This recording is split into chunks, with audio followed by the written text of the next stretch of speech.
Andrew, you have been incredibly bullish on the economic prospects going forward. Is this confirmation of what you expected to see?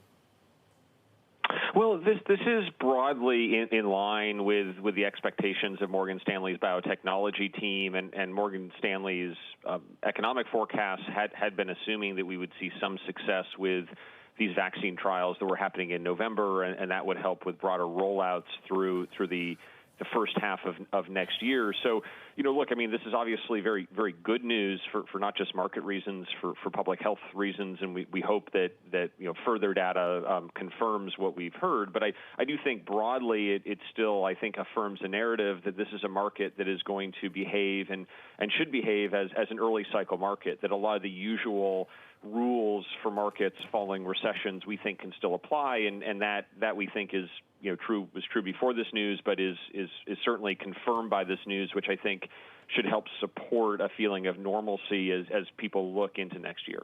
So how much re-rating do you think we have to see to go into that kind of trade? UBS Mark Hafele, I mentioned earlier in the show, recommends UK, European small and mid caps, as well as EM value stocks.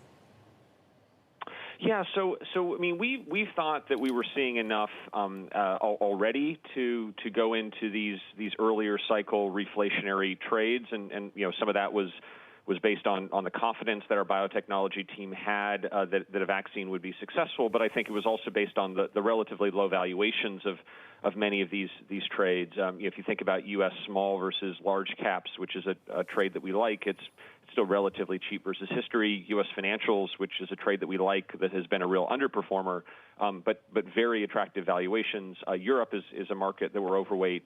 No valuation problem. I think the Euro Stoxx 50, even after today's move, is roughly unchanged over the last 5 years. So I do think even as the moves that we've seen today are pretty large and are kind of extreme by any means. I think if you take a step back, the market valuations of many more kind of cyclical early cycle assets I think are not extended or are not extreme, and I think that's something that still supports them looking out over the next 12 months.